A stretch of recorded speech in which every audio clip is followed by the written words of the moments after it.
Hello. சகல சாரிப்பா. ஏங்க அப்படி பண்ணீங்க? இல்லப்பா, நீ ஏதாவது பண்ணணும்னு சொன்னியா, என்ன பண்றதுன்னு தெரியாம ஒரு ஆர்வத்துல இந்த மாதிரி பண்ணிட்டப்பா. என் மனசுல இருந்ததெல்லாம் ஒன்னே ஒண்ணுதான்ப்பா. நீ எந்த பிரச்சனை இல்லாம வரணும், எந்த பிரச்சனை இல்லாம போகணும், அது மட்டும்தான் இருந்துச்சா. அதுக்காக பண்ண போய் இந்த மாதிரி ஆயிப்போச்சுப்பா. சாரிப்பா. அவங்களுக்கு எதனா ஆயிருந்தா என்னங்க பண்ணுவீங்க? தயவு செஞ்சு இனிமேல் இந்த மாதிரிலாம் எதுவும் பண்ணாதீங்க. சரி சகல. மாப்பிள்ள சொல்லுங்க மாமா. மாப்பிள்ள, ஈஸ்வரி எப்படியோ சமாளிச்சாச்சு. நாங்க சொல்றதெல்லாம் அவன் நம்பிட்டா. இனிமே ஒன்றும் பிரச்சனை இல்லை மாப்பிள்ள. இல்லை மாமா, அத்தை கண்டிப்பாக நீங்கள் சொன்னதெல்லாம் நம்பி இருக்க மாட்டாங்க. அவங்களுக்கு கண்டிப்பாக சந்தேகம் வந்திருக்கும். என்ன மாப்பிள்ள சொல்றீங்க?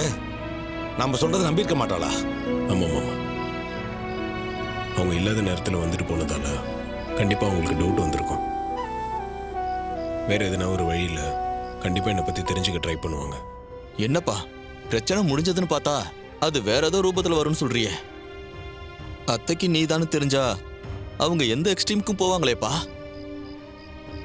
மாப்பிள்ள, எல்லாம் நல்லபடியாக நடக்கணும்னு ஆண்டவனை வேண்டிப்போம். கவலைப்படாதீங்க மாமா, என்ன நடந்தாலும் நான் பார்த்துக்கிறேன். நீங்கள் தைரியமாக இருங்க. சரிங்க மாப்பிள்ள. சரி சகல, வச்சுறேன். எல்லாரும் அலர்ட்டா இருக்கணும். சரி, ஓகே. தேவையில்லாம சுத்திக்கிட்டு இருக்காதீங்க.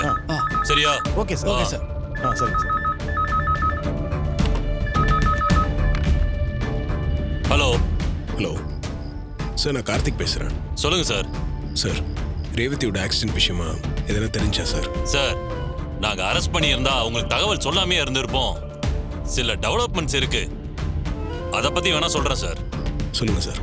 இதை விசாரிச்சதுல இதுக்கு பின்னாடி ஒரு பெரிய நெட்வொர்க்கே இருக்கிற மாதிரி தெரியுது சார். நூத்துக்கணக்கான பசங்க பெண்களை ஆபாசமா வீடியோ எடுத்து நெட்ல அப்லோட் பண்றாங்க. அவங்கெல்லாம் வெறும் டூல்ஸ் தான். அந்த பசங்களை விசாரிச்சா அவங்களுக்கு மேலன்னு அப்படியே செயின் மாதிரி போய்கிட்டே இருக்கு. கடைசியில எல்லாருக்கு மேல ஒரு பாஸ் இருக்கான். அவன் பேர் ரெட்னு சொல்றாங்க. விசாரணையில எங்களுக்கு அப்படிதான் சார் தெரிய வந்துச்சு.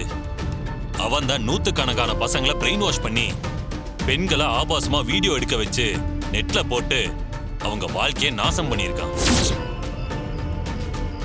அவனை தான் சார் நாங்க தேடிக்கிட்டு இருக்கோம். ஆனா என்ன, சிக்க மாட்டேங்கிறான்.